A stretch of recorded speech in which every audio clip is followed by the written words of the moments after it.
कृष्ण कन्हैया लाल की जय। श्री गरुड़ जी महाराज श्रीमन नारायण नारायण नारायण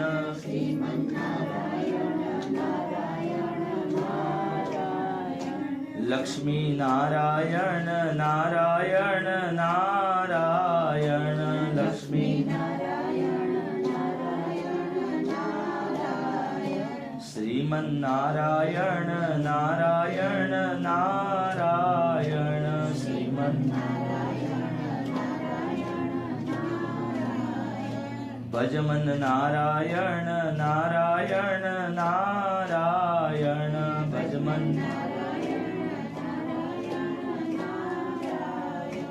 बद्री नारायण नारायण नारायण बद्री नारायण श्रीमन नारायण नारायण नारायण श्रीमन नारायण सत्य नारायण नारायण नारायण सत्य नारायण श्रीमन नारायण नारायण नारायण श्रीमन कृष्ण कन्हैया लाल की। श्री गरुड़ जी महाराज श्री कृष्ण गोविंद हरे मुरारी हे नाथ नारायण वासुदेव जिरवे विभस्वा मृतमेतदेव गोविंद दामोदर माधवेति कृष्ण कन्हैया लाल। श्री गरुड़ जी महाराज की। काल सुधी આપણે શ્રી ગરુડ પુરાણના 5 અધ્યાય સુધીનું શ્રવણ કર્યું। આજે આગળ વધીએ। છઠ્ઠો અધ્યાય ગરુડજીએ પૂછ્યું છે કે હે ભગવાન, કર્મને આધીન જીવ નરકમાંથી આવી ફરીથી માતાના ઉદરમાં કેવી રીતે ઉત્પન્ન થાય છે અને ગર્ભાદિનું દુઃખ કેવી રીતે ભોગવે છે એ મને કહો।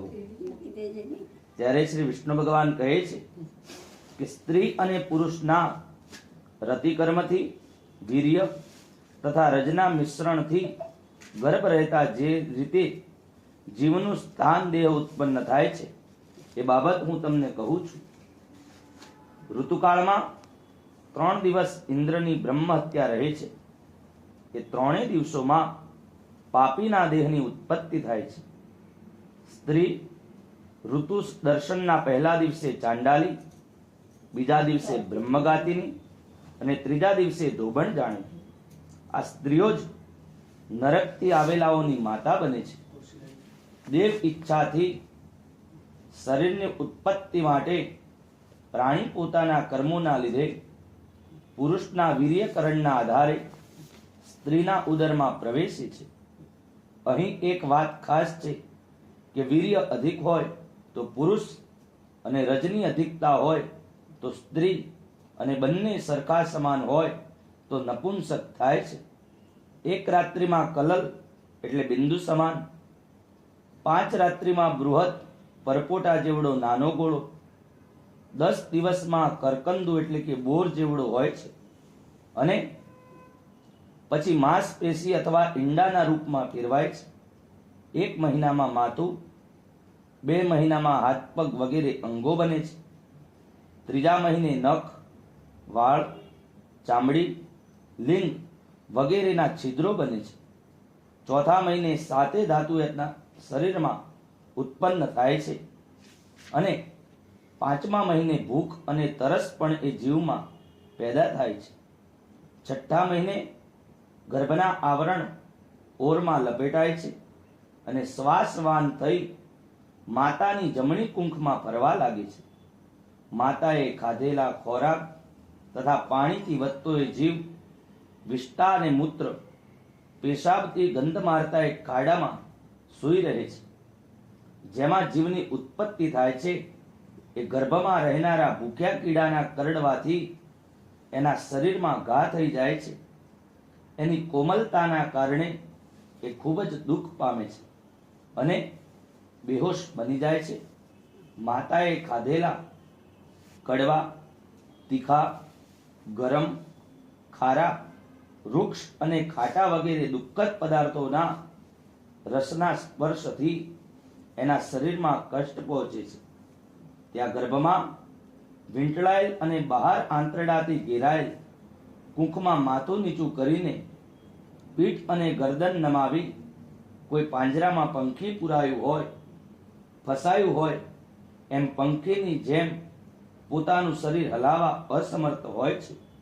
અહીં તેને ભાગ્યવશ પોતાના પૂર્વ જન્મનું સ્મરણ થતા સેંકડો અવતાર દ્વારા કરેલા કર્મોને યાદ કરી ઊંડા શ્વાસ લઈ ભરી બેચેન થઈ જાય છે. 7 ધાતુઓના બંધનમાં બંધાયેલો એ જીવ ડરનો માર્યો હાથ જોડી શાંત વાણીથી ભગવાનને પ્રાર્થના કરે છે, જેણે એને ઉદરમાં સ્થાપિત કર્યો છે. 7મા મહિનાના આરંભે જ્ઞાન મેળવીને ડરી ગયેલો એ જીવ ગર્ભના વાયુથી એક જગ્યાએ રહી શકતો નથી. જાણે પેટમાં વિષ્ઠાનો કીડો હોય. એ જીવ કહે છે કે હે લક્ષ્મીપતિ, જગતના આધાર, પાપ અશુભોને નાશ કરનાર, હું તમારા શરણે આવ્યો છું. હે નાથ, તમારી માયાથી મોહિત થયેલા શરીરમાં અને સ્ત્રી પુત્રોમાં હું અને મારા અભિમાનથી, અર્થાત આ મારું શરીર છે, આ મારો પુત્ર છે, આ મારી સ્ત્રી છે, સંસારને પામ્યો છું.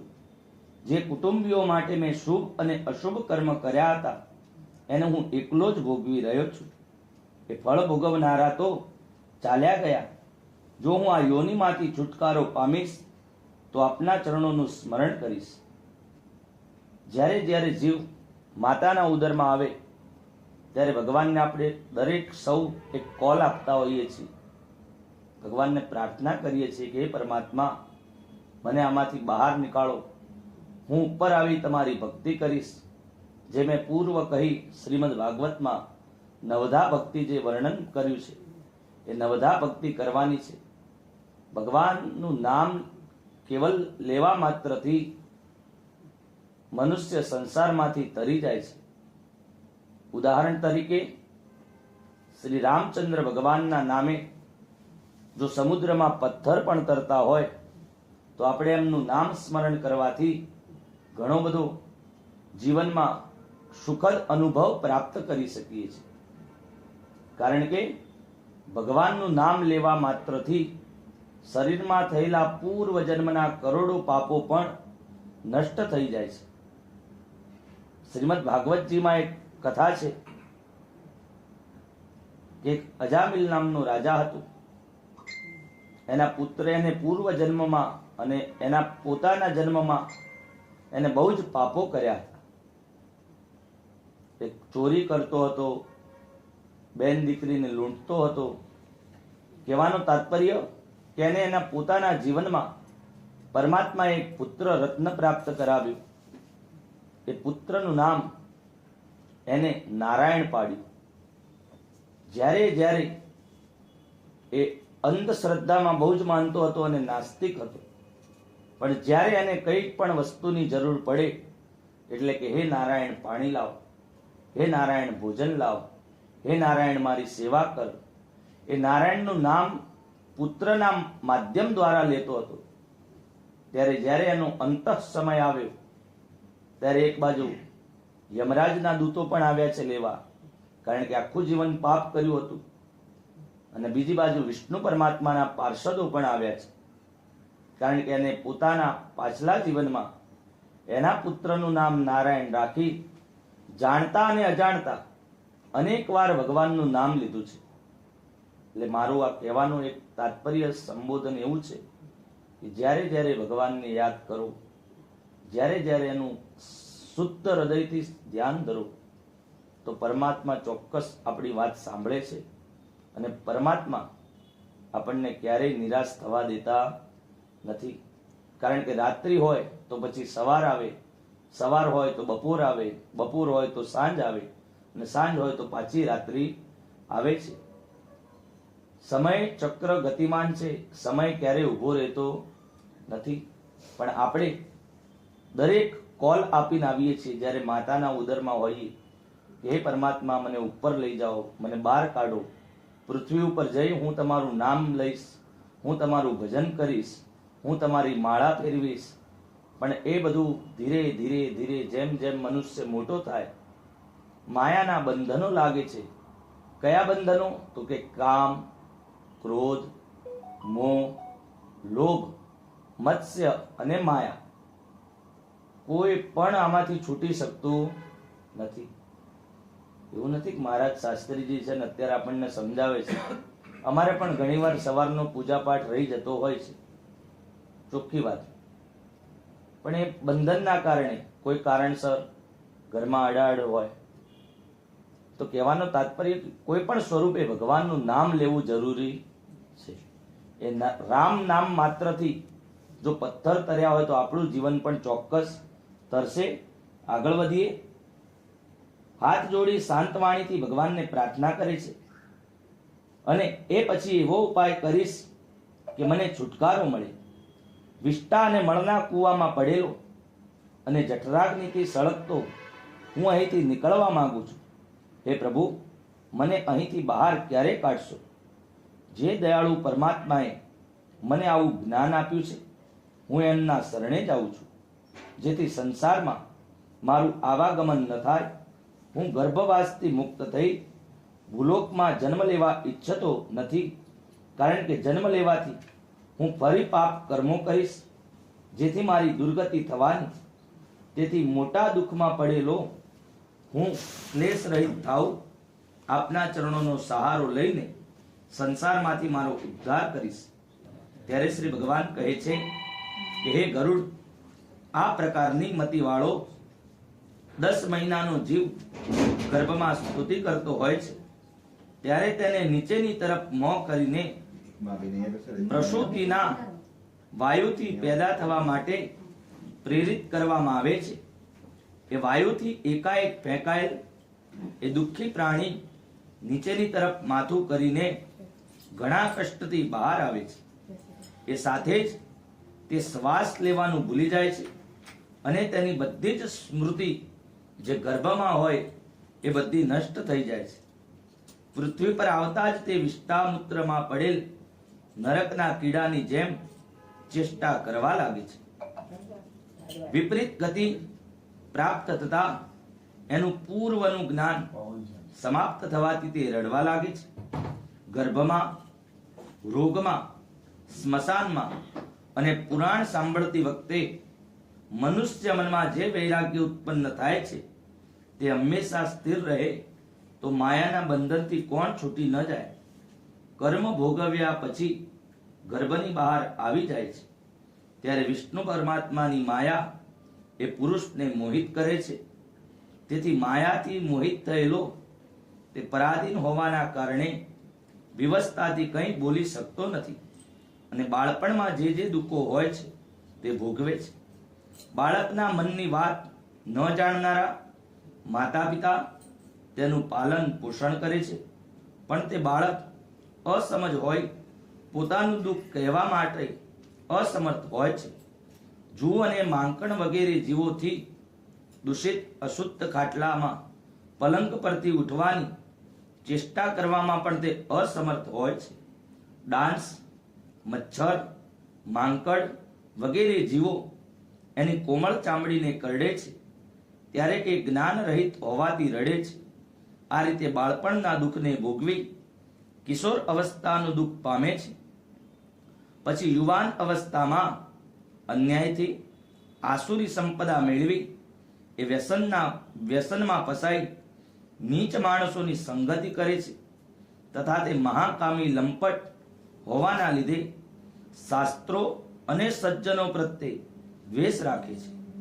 દેવમાયા રૂપ સ્ત્રીને જોતા જ એના હાવભાવ વર્તણૂકથી લોભાઈ ઇન્દ્રિયોના વશમાં ન હોય આગમાં જેમ પતંગિયા પડે એમ તે વિષય લોભથી નરકમાં પડે છે.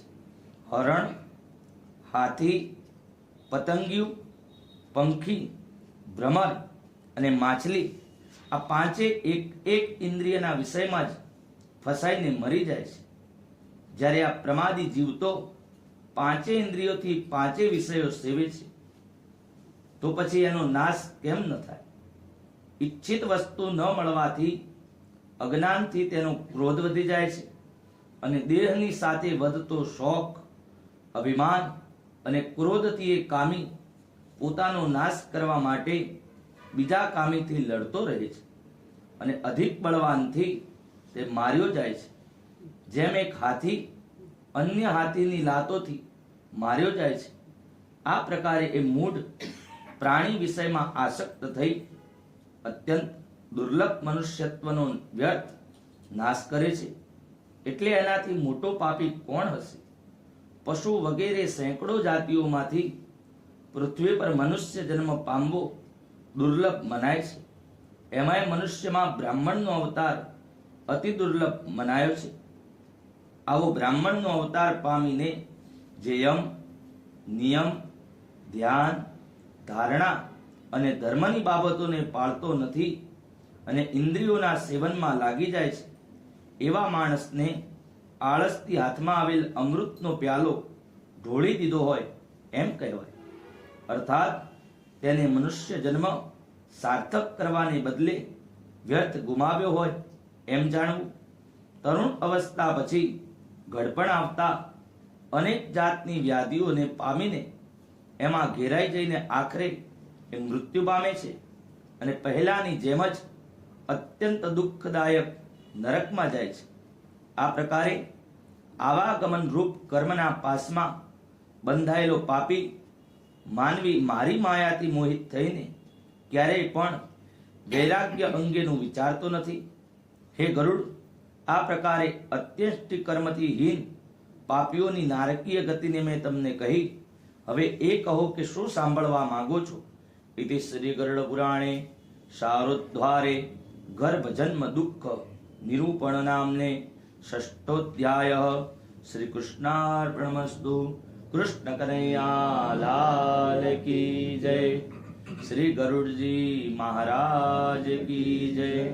છઠ્ઠા અધ્યાયમાં માતાના ગર્ભમાં બાળકનું વિકાસ કેવી રીતે થાય અને એના જીવનમાં કઈ રીતે તે બહાર આવે છે અને પાપો કરતા કરતા કેવી રીતે વધે છે, પુણ્ય થાય અને પાપ થાય, એનું વર્ણન આપણે સાંભળ્યું.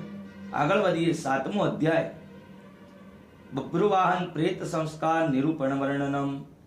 સૂતજીએ કહ્યું કે આ પ્રકારનું વર્ણન સાંભળી ગરુડજી પીપળાના પાનની જેમ કાંપવા લાગ્યા.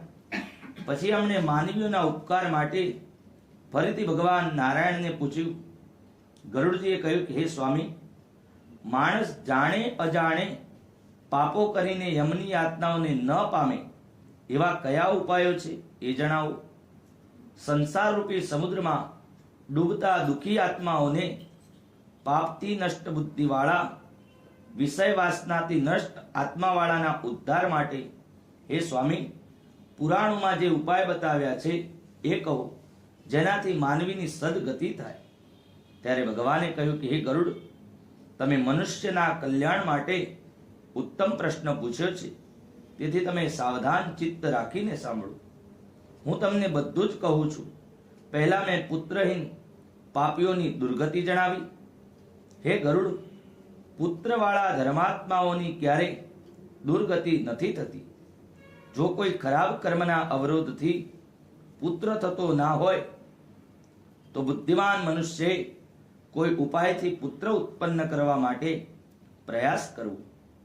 પુત્ર પ્રાપ્તિના ઉપાય રૂપે ભક્તિપૂર્વક સતચંડી પાઠ કરવો, હરિવંશ પુરાણની કથા સાંભળવી અને ભક્તિ ભાવનાથી શિવ આરાધના કરવી, જેથી સારી બુદ્ધિવાળો પુત્ર પેદા થાય છે. તેથી બ્રહ્માજીએ પુત્રનો અર્થ જણાવ્યો છે કે જે પુત્ર એના પિતાને પુન નામના નરકમાંથી તારે એનો ઉદ્ધાર કરે તેને જ સાચો પુત્ર જાણવો. એક ધર્માત્માના પુત્ર આખા કુળને તારે છે અને પુત્ર નામના સાધનથી પિતા સકળ લોકને જીતે છે. એ સનાતનની પદ્ધતિ છે. ઉત્તમ પુત્રોનું મહાત્મ્ય વેદોમાં પણ કહેવામાં આવ્યું છે. પુત્રનું મોં જોતા જ પિતા પિતૃઋણથી મુક્ત થઈ જાય છે. પૌત્રનો સ્પર્શ કરતા જ માનવી 3 પ્રકારના ઋણ દેવલોક, પિતૃલોક અને મનુષ્યલોકથી છુટકારો પામે છે. પુત્ર, પૌત્ર અને પ્રપૌત્રથી સ્વર્ગની પ્રાપ્તિ થાય છે. બ્રહ્મ વિવાહથી લાવવામાં આવેલી પત્નીથી થતો પુત્ર પિતાને ઉર્ધ્વલોક એટલે કે સ્વર્ગમાં પહોંચાડે છે. સંગૃહિત અર્થાત વગર લગ્ને સ્ત્રીથી જે પુત્ર થાય છે તે અધોગતિ એટલે કે નરકમાં લઈ જાય છે. આ તથ્યને જાણીને મનુષ્ય પરજાતિની કન્યા સાથે વિવાહ કરવાનું ટાળવું. હે ગરુડ, એક જ જાતિના સ્ત્રી પુરુષથી જે ઔરસ પુત્ર થાય છે તે શ્રાદ્ધ, દાન વગેરેથી પિતરોને સ્વર્ગમાં પહોંચાડે છે. પુત્ર દ્વારા શ્રાદ્ધ આપવાથી મનુષ્ય સ્વર્ગે જાય છે. એટલું જ નહીં, પરંતુ પુત્ર સિવાય કોઈ અન્ય શ્રાદ્ધ આપે તો પિશાચ પણ સ્વર્ગે જાય છે. આ વાતના ઉદાહરણ માટે હું પારલૌકિક દાનના ઉત્તમ મહાત્મ્ય સૂચક આખ્યાન કહું છું, તે સાંભળો.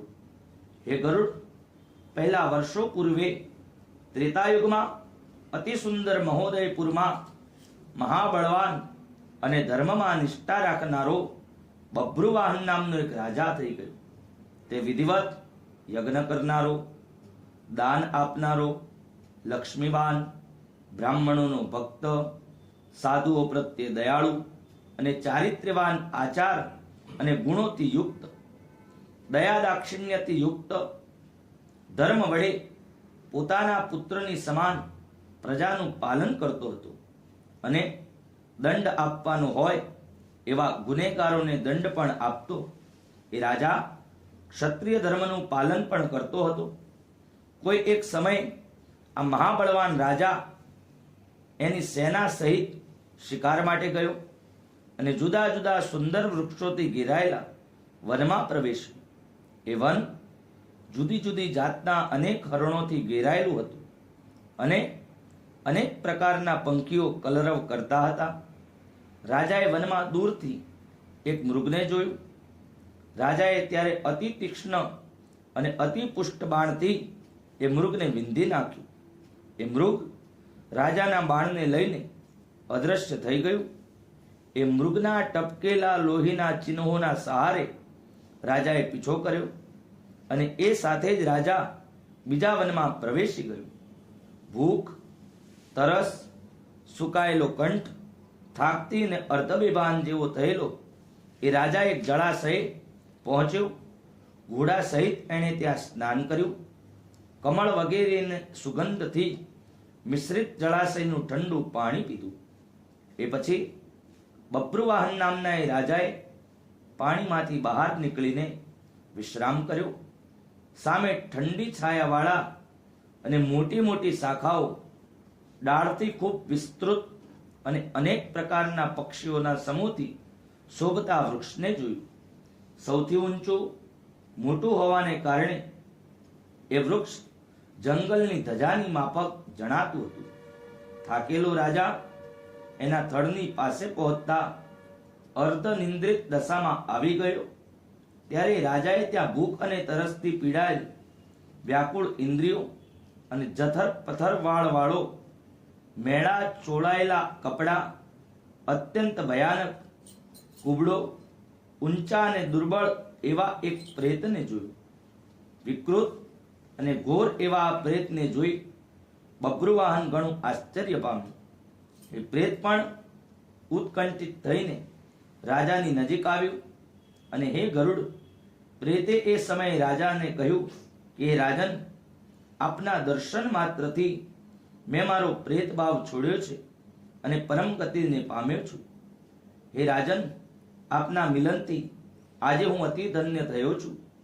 રાજાએ કહ્યું કે હે પ્રેત, આ કાળો મેષ રંગ, ભયાનક મુખ, ઘોર દર્શન અને અમંગળ એવું પ્રેતત્વ તે કયા કર્મોના પરિણામ સ્વરૂપ મેળવ્યું છે? તું મને આ પ્રેતત્વ મળવાનું કારણ હવે તું કોણ છે અને કયા દાનના કારણે તારું આ પ્રેતત્વ દૂર થાય તે મને જણાવ.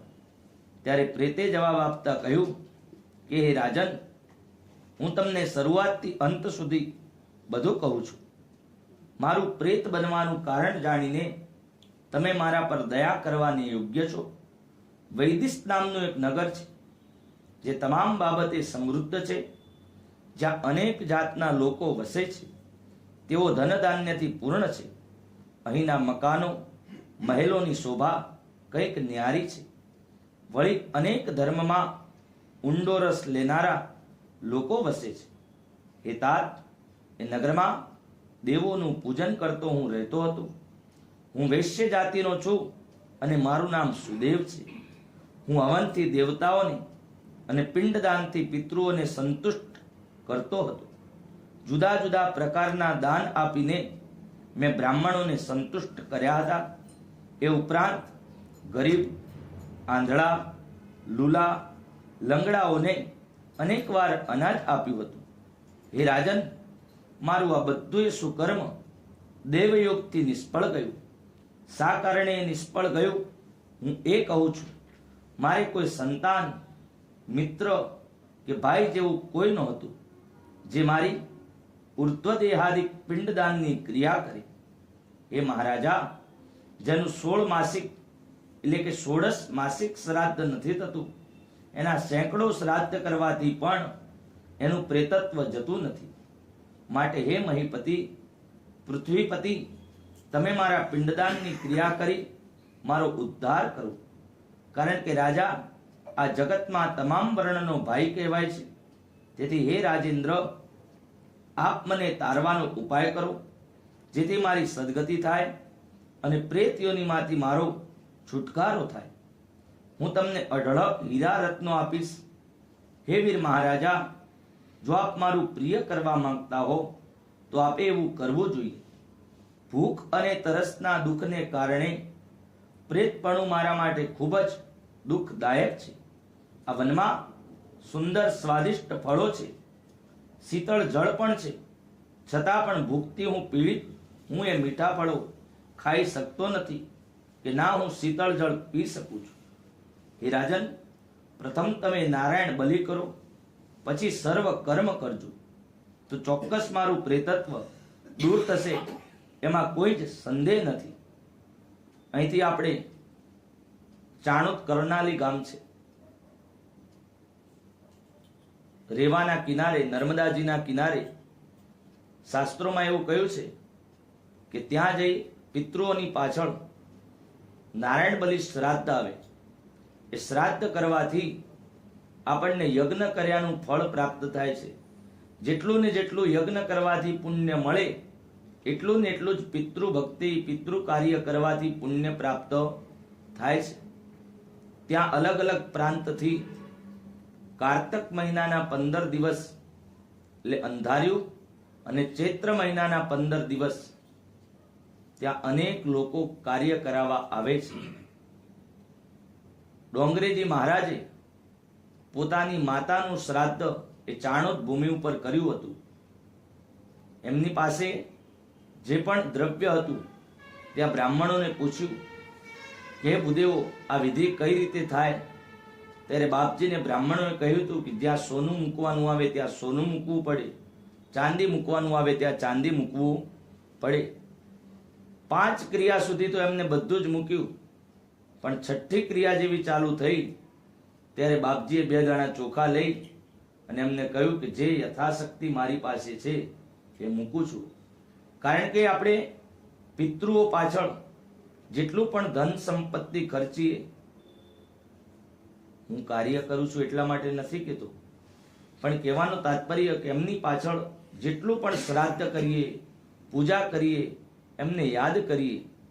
કારણ કે અતૃપ્ત પિતરઃ રુધિરઃ પિબંતિ એવું શાસ્ત્રમાં લખ્યું છે કે જેના પિતૃઓ તૃપ્ત નથી હોતા ને એ લોહી પણ પીવે. કઈ રીતે પીવે? જાતે અહીં કાઢીને પીવે નહીં. તમારે કોઈના ઘરમાં જવાનું, પિતૃદોષ ક્યાં છે એ ખબર પડે, એના ઘરનું માટલાનું પાણી સુકાઈ જાય, એના ઘરમાં પગ મૂકવાથી તમને એવી આભાસ પ્રાપ્ત થાય કે અહીંયા કંઈક છે. એના ઘરમાં કપડા લગર વગર પડેલા હશે, સાફ સફાઈ હશે નહીં, દેવોની પૂજા થતી નહીં હોય, એના ઘરે તુલસી વાવો ને તો તુલસી પણ ઉગે નહીં, તો સમજી લેવાનું પિતૃઓની કૃપા કંઈક ઓછી છે. અને આ બધાનું ઓપોઝિટ કરી એટલે એટલું હોય આપણા ઘરમાં તો એમ સમજવાનું કે આપણા ઘરે પિતૃઓની કૃપા ચોક્કસ છે. જે ઘરમાં પિતૃ કૃપા હોય એ ઘરમાં રોજ સવારે દીવાબત્તી થાય, ભગવાન આગળ પાઠ થાય, કોઈ અતિથિ આવ્યું હોય તો એ ભોજન પામે. બાકી પિતૃ કૃપા ના હોય ને તો ઘરે કોઈ સૂંઘવા પણ આવતું નથી. આગળ વધીએ. હે રાજા, પ્રથમ તમે નારાયણ બલિ કરો, પછી સર્વ કર્મ કરજો. વેદ મંત્રનું પઠન, તપ, દાન તથા તમામ જીવો પર દયા, ઉત્તમ શાસ્ત્ર સાંભળવું, વિષ્ણુ ભગવાનની પૂજા, સજ્જનોની સંગતિ, આ તમામ બાબતો પ્રેત યોનિના નાશ માટે હોય છે એવું મેં સાંભળ્યું છે. એમાં પ્રેતત્વનો નાશ કરનારી વિષ્ણુ ભગવાનની પૂજા હું તમને કહું છું. ન્યાયથી એકઠું કરેલું સુવર્ણ 32 માસા લઈને હે રાજન એક ભગવાન નારાયણની પ્રતિમા બનાવો, એને 2 પીળા વસ્ત્રોથી અને તમામ આભૂષણોથી શોભિત કરો. એ પછી અનેક પ્રકારની નદીઓ, 7 તીર્થના જળથી સ્નાન કરાવી સિંહાસન પર એમની સ્થાપના કરી પૂજન કરું. આ સુવર્ણમય પ્રતિમાના પૂર્વ ભાગમાં શ્રીધર, દક્ષિણમાં મધુસૂદન, પશ્ચિમમાં વામનદેવ અને ઉત્તરમાં ગદાધર, મધ્યમાં બ્રહ્મા તથા મહેશ્વર વગેરે દેવોની સ્થાપના કરી એનું ધૂપ, દીપ, ફૂલથી વિધિપૂર્વક અલગ અલગ પૂજન કરવું. પછી પ્રદક્ષિણા કરી અગ્નિમાં દેવતાઓને તૃપ્ત કરી ઘી, દહીં અને દૂધથી વિશ્વદેવોને તૃપ્ત કરવા. ત્યાર પછી સ્વસ્થ અંતઃકરણથી તત્પર થઈને સ્નાન કરી નારાયણની આગળ વિધિપૂર્વક ક્રિયા કરવી. ક્રોધ તથા લોભથી રહિત થઈને શાસ્ત્રની રીતિથી તમામ શ્રાદ્ધ અને વૃક્ષોત્સર્ગ કરવા.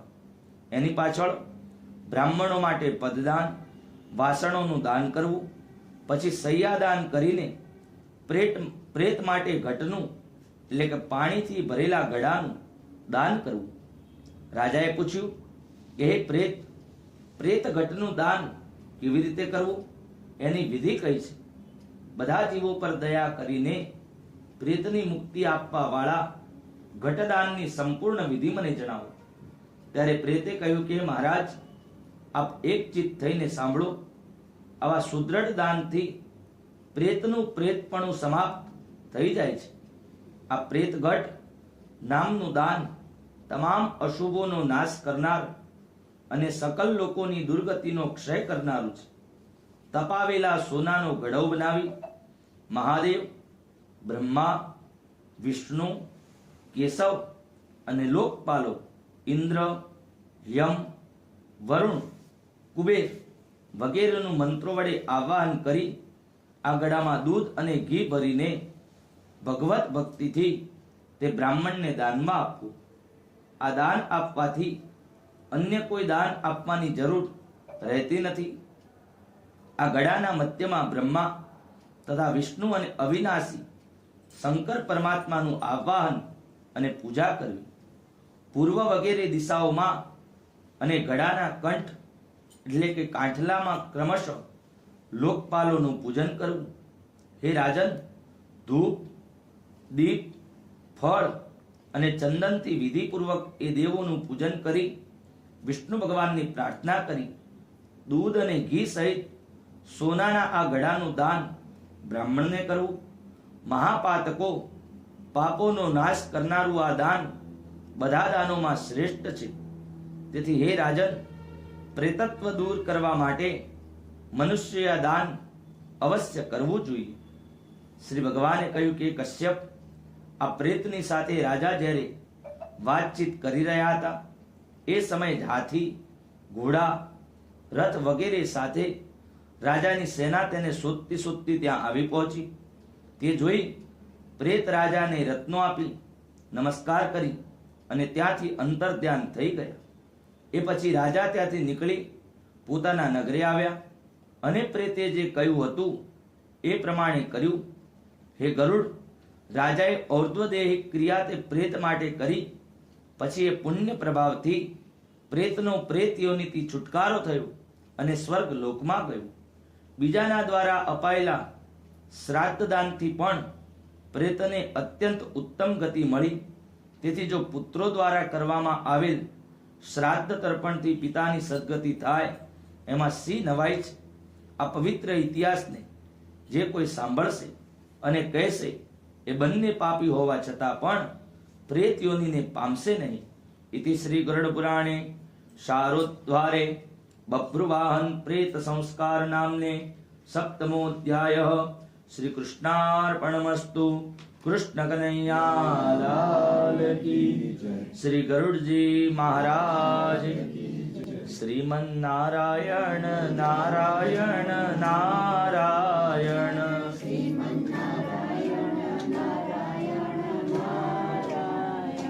લક્ષ્મી નારાયણ નારાયણ નારાયણ.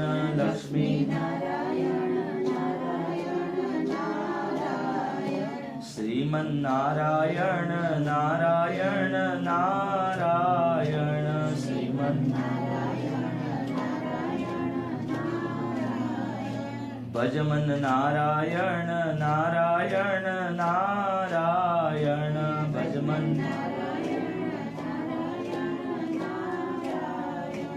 બદ્રી નારાયણ નારાયણ નારાયણ. બદ્રી નારાયણ. શ્રીમન નારાયણ નારાયણ નારાયણ. શ્રીમન નારાયણ. સત્ય નારાયણ નારાયણ નારાયણ. સત્ય નારાયણ. શ્રીમન નારાયણ નારાયણ નારાયણ. શ્રીમન કૃષ્ણ કનૈયા લાલ કી. શ્રી ગરુડજી મહારાજ.